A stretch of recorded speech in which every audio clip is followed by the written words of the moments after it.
Hello, beautiful stars. This is Courtney with Stars of the Morning Light, and this is my annual scary story. This is a personal story that took place in 2015, and I believe I have never told this one before here. Every Halloween season, for fun and educational purposes, I tell a personal scary story. So settle in, folks. I hope you enjoy. I hope it makes you ponder and think. And happy Halloween, everyone. So, and this took place in 2015, shortly after my husband and I moved to Tennessee. I was working at a prison. I had just started working at a prison. And see, I set the stage, don't I? Um, this actually didn't happen at the prison.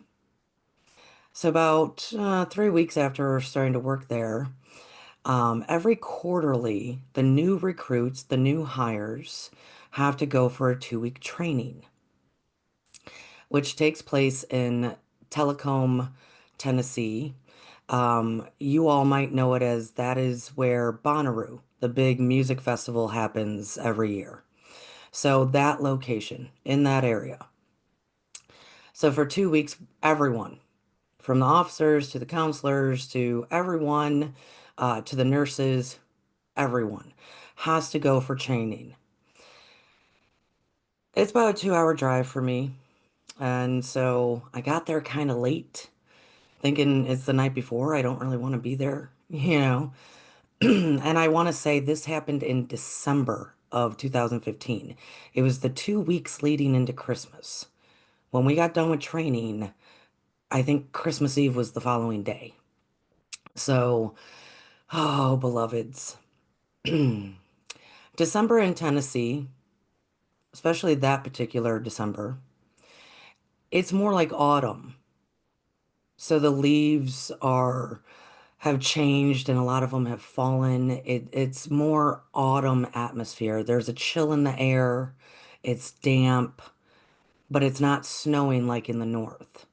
So think autumn landscape. And I drive into the location of where we're going to be staying because we're staying there. We're staying there for a full week. We go home on the weekend and we come back for another full week. And at the end of the 2 weeks, there's this little mini graduation. So I get there the first night and I pull in and my eyes just, whoa, where am I staying? These buildings, just from the onset, there were multiple different kind of buildings, but they were all these very old brick buildings that were creepy. They were just creepy. Um, I wanted to find out more of the history of the place because it looked like an old asylum. All I was able to find out was that it was prior to the prison system buying it for training purposes. It was a Catholic boys' boarding school. I couldn't get further with knowledge from that. I believe it was a whole lot of stuff prior to that. So I get out of my car, kind of scope things out, and I find out my room in the girls' dormitory, because of course girls are separate from boys. In the girls' dormitory that was going to have close to 200 women in it. I had never stayed with anyone like that. I had never stayed in a dormitory. I had never shared bathrooms like that. That was an experience in itself to stay with almost 200 women. My room was on the third floor. I get up there, and prior to going, they said, "Hey, your rooms are going to be small." Well, small was an understatement. It was actually smaller than the cells that the inmates stay in. And because I was on the third floor, it also had that arching ceiling for the attic. So mine was extremely small. And I get in there, scope out the very little that I have to scope out, and I say, okay, I'm gonna go get some stuff from my car, bring it up, something that makes me feel a little comfortable, like a blanket. I go do that. I kind of get my room situated to the best of my ability with the limited space. And I go back down, and there's people hanging out by the door. And I walk out, and, I'm gonna go I light up a smoke. And somebody says, hey, there's designated smoking areas. And I'm cool with that because these are old buildings. I get it.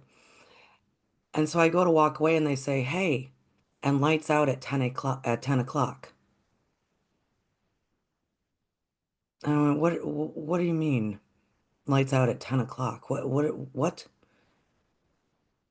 And they said, yes. Everyone has to be inside by 10 o'clock because these doors are going to lock behind you. Now, beloveds, I'm giving you all this information to set the stage. There were so many rules at this training to the point that at some point they told us that while we were in class, every day somebody would go into our room and search our room for things that may not be allowed. The rules were so vast that I went and had my smoke as I was standing there in the designated area. I think there were maybe two people there. And I'm standing there thinking to myself about all the rules, how I just learned that the main door is going to be locked behind me. That if I leave again, I can't get back in. And that lights out is required at 10. I am very grown and I have never experienced anything like this in my life. So I made the decision because I did not know that building. I did not know that room. I did not know these people. I was not going to be locked inside with anyone. So the first night, I actually went back and got my blanket, walked back out, and slept in my car that night because that felt safer to me than anything that was going on because I haven't even had the time to walk the grounds and scope out what's going on here. So that night I was very cold. I will tell you, it got very cold in the night. It got very, very cold. In December in Tennessee, in the night the temperature can drop, but so be it. The next day, I was informed to not do that. Of course, apparently after 10 o'clock, there's people that walk the grounds looking for those who are not inside, and they saw that I was in a car and they reported it. Okay. But they also said, it's safety reasons and what have you, because I guess there are inmates also there that work the grounds. Okay, okay. So I didn't do that the second night. Well, the second day, I was able to really get a full scope, and I walked the halls of the building that I was staying in with the 200 other females. They probably thought I was a weirdo.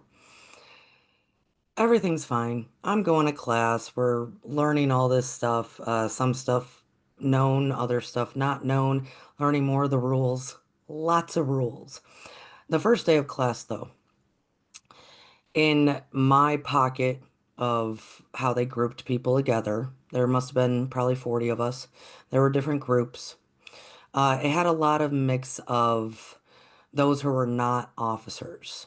So nurses, maintenance, counselors. I was a correctional counselor, all sorts of different people with a few handfuls of officers. At the beginning, they wanted us as a group to pick a female leader and a male leader. We don't know these people, but we said, sure, we'll pick. And we picked one gentleman who was kind of maintenance, but more like, let's say, electrical, and a young blonde who seemed to have herself together. She was a stickler for the rules. She was very expressive and but also welcoming, you know. So yes, she can be a leader. That was the first day. Okay. The first night, because I slept in my car, I didn't experience anything. The second night, because it was so cold and all these rules, and I had already been talked to, I had to make do with what was there. So I slept in my room, but I did not shut the door fully. I put something in the door so a little bit of light could crack through because I don't know these people. I don't know this building, right? I eventually fall asleep. And at some point in the night, we hear blood curdling screams coming from some girl. I mean, this was screams, folks. This was full on attack screams. And it came from the lower floor, the first floor. I was on the third floor on the opposite end, and it woke me up. So I laid there for a minute, and you could hear the commotion. You could hear every girl running out of their room. What is going on? What is going on? And I could sense, okay, because you could hear them, the second floor going down to the first, the third floor running down to the first. Everybody ran to go help whomever this girl is screaming. I didn't do that because there's already a lot of cooks in the kitchen with that. So I just laid there, but I felt out what was that? I'm thinking because I know that there's inmates here. Was it an inmate? Was it this? Was it that? And I'm just kind of laying there going, okay, they'll sort it out. There's plenty of them. They'll sort it out. Um, but then I looked around my room again with my eyes that can see. Nothing. I was okay. I was okay. So I went back to sleep. The next day, the next morning, of course, all the women are talking. I love us. I love us. All the women were talking. And the girl that in my group, this blonde, who is about 5'3", um, shoulders back, kind of strong in stature, um, walked with authority. She had been attacked by something. And so as all these girls are talking, um, I get to hear what she reported. That something black and scary, some kind of demonic, as all everybody's talking about demons, demonic entity attacked her. And it was a full-on attack. So, because I had already met her, because she's the leader of my group, um, I walked up to her at one point during that day, the following day, and she was rattled. She was so rattled, so scared. And I asked her to tell me what happened. And she reported what all the other women were saying. I was attacked. It was a full attack, being pinned down, being, as we know. women. And I told her, I said, I can help. And she kind of looked at me crazy, as they all do. I said, I can help. I can go in that room and clear it out. I can check you. I can check the room. I can help. And she did begin to express how she believes she'd be okay because she's a Christian and whatnot. I said, well, sweetheart, you were already attacked. I'm a Christian too. Um, I can help. This is what I do. I'm not afraid of it. And she said, you would be afraid. You would definitely be afraid. I said, I'm not afraid of that. I'm used to it. So she did allow for me to scope out the room because she had to sleep in it one more night. I guess the people running the training, of course, they found out because the screams, beloveds. Um, but they couldn't get her into a new room until the following night. So I told her I would check out the room, and if there were anything there, I'd move it on. You don't need to sleep in the same room with something like that again. So at dusk, because that's when I do the work like this, at dusk, right after dinner, I went in there into the room and I'm scoping it out, and nothing was in there. Her room was fine. And I went, that's odd. And now, because, women talk all through the day, there's a few women standing outside the door wanting to know what I see. And I just walked back out and I just turned to them and I said, there's nothing there. I said, I need to go outside. So I went outside and I went behind the building, and my car was actually parked behind the building. I kind of leaned up against my car, and with my eyes, I said, show me what happened. As I'm staring into where her room would be, into the brick. And I said, show me what happened. And I got to see.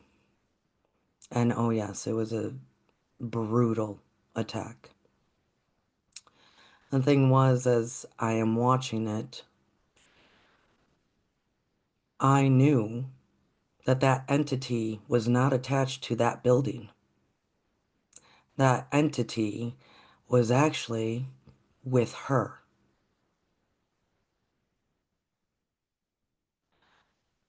So she caught up with me later before lights out, asked me if the room was okay, and I said, the room is actually fine. It was not the room. That was with you. And she looked at me. What do you mean? What? I don't do any of this stuff. I don't play with Ouija boards. Those were her words. I don't play with Ouija boards. And I said, sweetheart, that was with you. And I was able to attack you because this was the first time you were alone. The kids were not around. The husband was not around. It was the first time you were alone. That had been with you. She did not like hearing that. And I said, it is still with you. It is now in you. I can remove that if you would like. And she, and in all due respect, if someone said that to me, I would think they were a crackpot and knew nothing of what they were talking about. And so she, pretty scary, right? But then you dismiss it because how offbeat scary is that? And you don't sense it, you don't feel it in that moment, you're still scared, but it's an attack, and how can it actually be in me? So I said I can remove that for you, but we would have to do it quick, like right now, because lights out. So she dismissed it. She dismissed it. The following day at lunch, she looked more tired, more rugged. And I asked her, how'd you sleep? And she said, I was just having horrible dreams. But I talked to my dad this morning, and my dad told me that if you have Christ in your heart, then no demon can come, can enter you. No demon can bother you. I will say, beloveds, that when I was having this conversation, in my mind, I questioned who I was actually talking to. And when she started talking in terms of that, my second thought was, well, that's not really what that scripture means, nor do people really understand what it represents.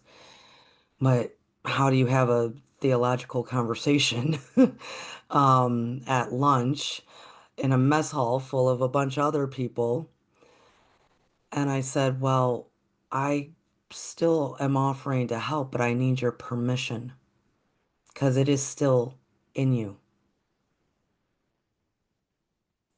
And she repeated again, no, no, no, my dad said, if I have Christ in my heart, that no demon can come upon me. And I said, well, sweetheart, I totally understand what your father is saying. That's not exactly how that works,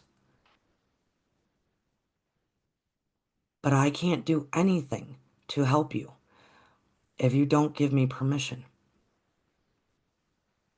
And she just, again, said, no, no, I'm gonna be fine. I'm just tired. There were lots of nightmares last night. Okay, okay. And I had to walk away. Now, through these 2 days, a lot of people, especially in our group, once they heard what happened, once they heard I could see and help as a seer, there were a lot of people that actually accepted it. They would walk up to me and they would say, we hear you're a seer. We hear you can actually help those that are attacked and you understand what's going on here. And I say, yes, I have since I was a child. And then they would say, and do remember, beloveds, I'm in Tennessee. I'm in the heart of the Bible Belt. So I would get variations of two, right? Or actually three. I would get those that would stay away from me completely once they found out, because now I scare them. Then I would get those that would ask me about it because they're curious. But then the moment I would say yes, I've been doing this for a long time, they would then want to talk to me about um, how they don't believe it, and I would have to iterate at the point because at that time I was a very devoted Christian. I just read it very differently.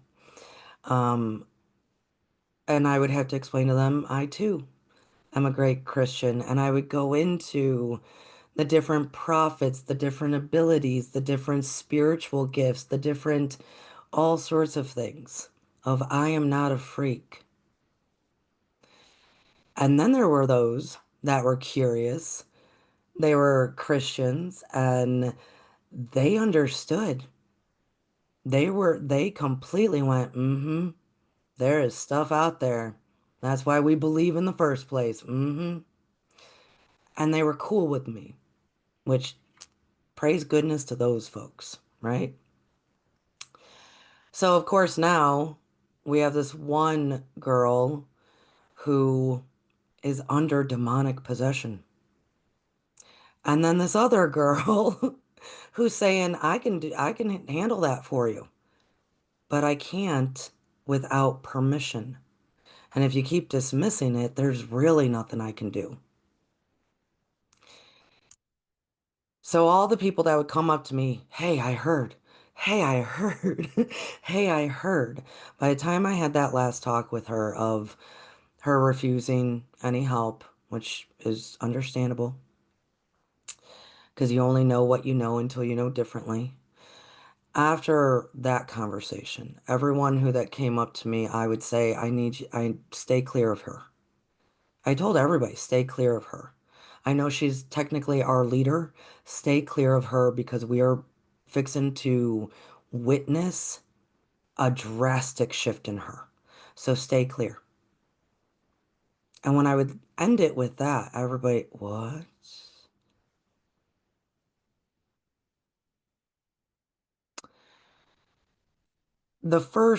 So we only had, 2 days left of that week, really, and before we all went home that weekend. And I will say she looked rugged. She was more quiet. It looked like she was not sleeping at all. Her physical appearance started looking a bit ashen,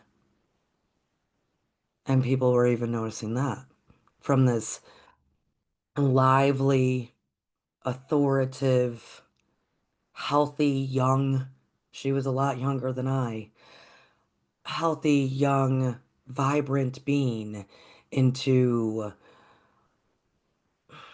ashen, tired, weak, hunching over. That Friday before we left, I went up to her and I said, "Hey, you're going home this weekend," because I'm really actually thinking about her children. And I said, "You're going home this weekend. You're gonna go visit your dad. You're gonna go maybe to church, right? What are you doing this weekend?" And she told me that she was very excited because her husband was gone on a hunting trip, and because she's in this training, her kids were staying with her parents, and so she's got the weekend free, and she is going to probably do a bunch of drugs and call up one of her husband's friends who she has been wanting to sleep with and cheat on her husband all weekend and have a ton of fun.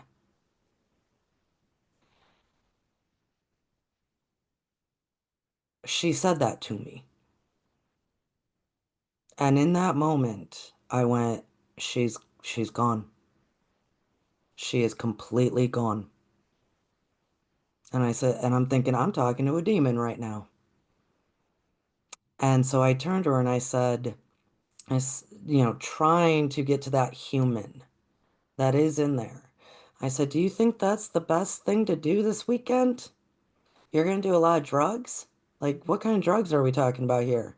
Like, are you going to smoke weed or are you doing drugs?" And she said, "Oh no, I used to smoke meth. I'm going to be smoking a ton of meth."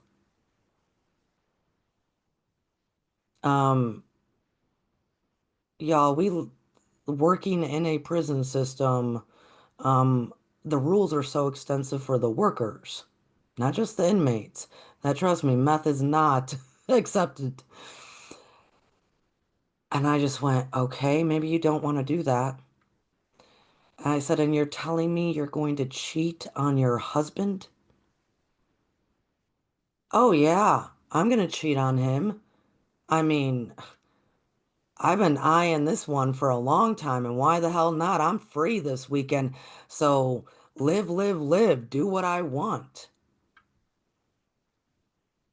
And with that, I went, "Okay, I'll see you on Monday." There was nothing I could do at that point. I mean, absolutely nothing.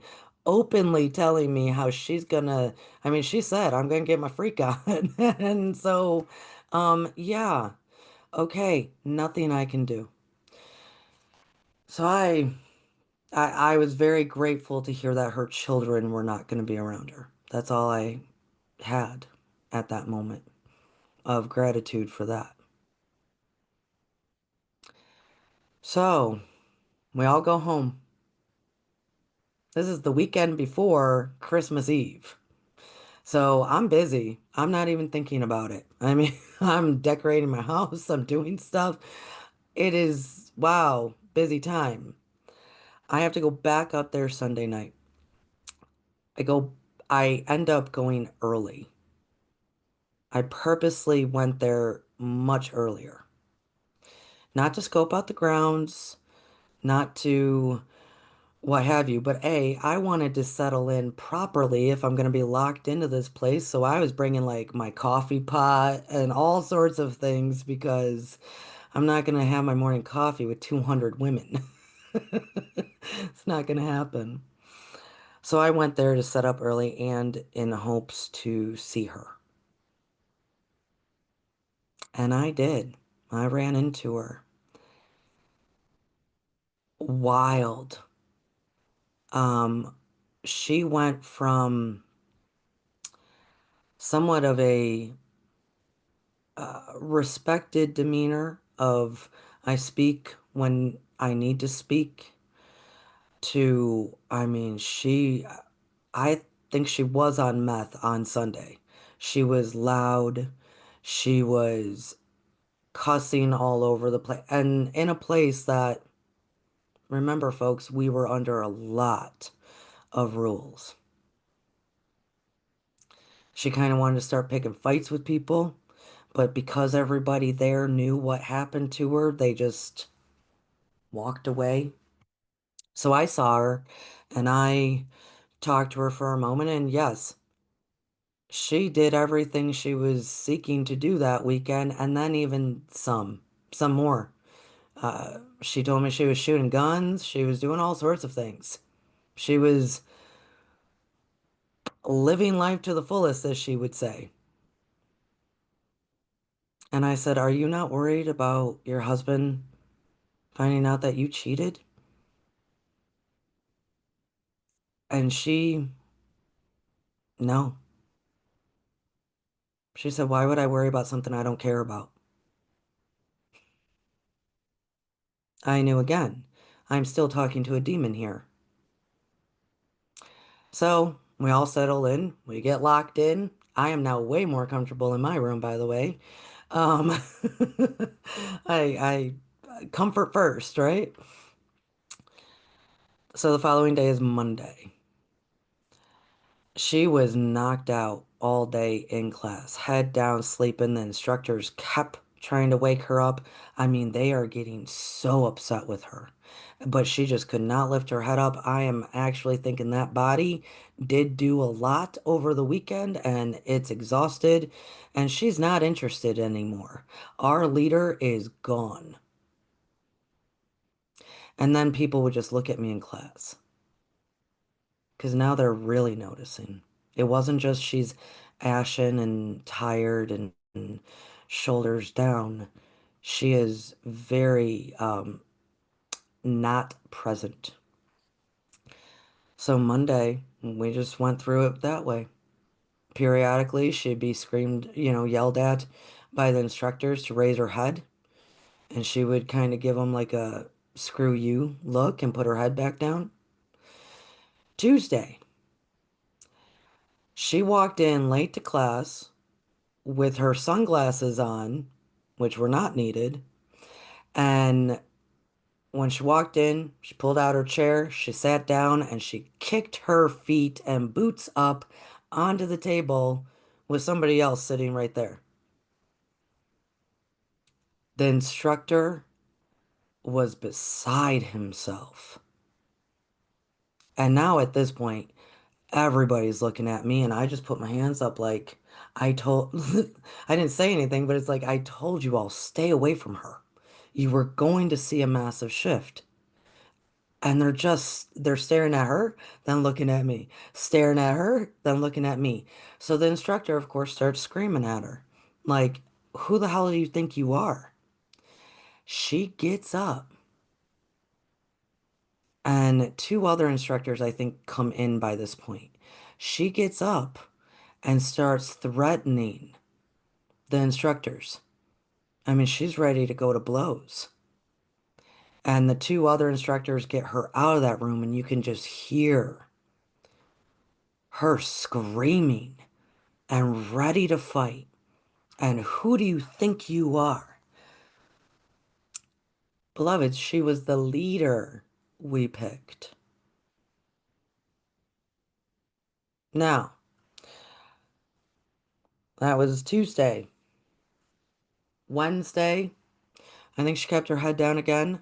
Thursday, there were blowouts throughout the entire campus with her. Friday was graduation. So Thursday night, some of us went into town, you know, have a drink type of thing, get back in time for lights out. But, you learn these people and you want to say goodbye. And because those who are there are not necessarily, they don't necessarily work in your prison. They work in all the prisons of Tennessee, and we all migrate here for training. So you're never going to see these people again, and you just spent a very awkward, intense 2 weeks together. So Thursday night, because Friday is graduation, we all went out.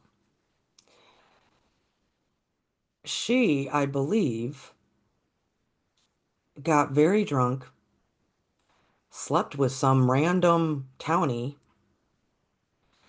and was locked out. And kicking the door, trying to break it open when she was getting back, when she got back to the dorm. And she was basically, this is odd, she was kind of put into like a little jail that was up there that was in another building, um, that they have there for the inmates first. If the inmates that are working the yard, working and handling the grounds, um, if one of them get a little out of control, or oftentimes I hear that if somebody goes out and gets too drunk, they will throw them in there to sober them up, which is standard, right? Kind of, we all hear this because maybe I should have said this at the beginning. Prison systems, the workers, it is all military based. Officers have different titles, right? From lieutenants to everything. So they also run it like military. And anyone in the military, if you are way too drunk to get back, or way too drunk when you get back, they'll throw you in the tank. The drunk tank. They'll kind of lock you up for a night. And then you'll be reprimanded in the morning. They kind of take care of their own that way. They kind of do their own thing. So they had one of those there. I was very shocked. And they put her in there that night. Needless to say, Friday, as I'm done getting ready for graduation, because we had to dress nice, um, we're kind of all heading towards graduation, because each group had it at a different time that day. I see her, and she's putting stuff into her car. And so I walk up again. Because now everybody is truly avoiding her, except me. Because I know what's really going on. And I walk up to her again. I said, "Hey, are you leaving?" And she said, "Oh, yeah, I've been tossed out. I'm not graduating." And I said, "Tossed out? Does that mean you've been fired from your job?" And she said, "I think so. I think I've been fired from my job. I mean, I know I'm not flipping graduating." And she started cussing all over the place, about screw these people. I said, "You got fired. So you're going home right now at Christmas to tell your husband you got fired, to tell your kids, to tell your family you got fired, and you have no recourse." And I said, "Your husband's going to ask you, how did that happen? Because he's back home now. The family that you're going to be around this holiday, they're going to be asking you how that happened." Once again, she did not care. So I, out of duty, I asked again. I said, "I can help you." I said, that demon is in you, clearly. And I just started listing everything that she had done. I said, I don't even think I'm talking to you. I'm talking to the demon. I said, but I still can't do anything because the human in there has to give me permission. And she then looked at me and she said, I did all of that because I'm done and tired with living this life. I'm going to live however I want. And I went, okay, demon, okay. And I said, and then, just hear me out, folks, because I couldn't get through the human at all. I said, demon, you know I could remove you in a heartbeat right now. And it kind of fell back into, because she was loading things. We're standing there by the car door. And when I said that, it kind of went back, like put its back against the car door as I'm standing there in my authority. I said, demon, because I am realizing she is completely gone, I could remove you right now based on my authority and permission to help another human. And it fell back.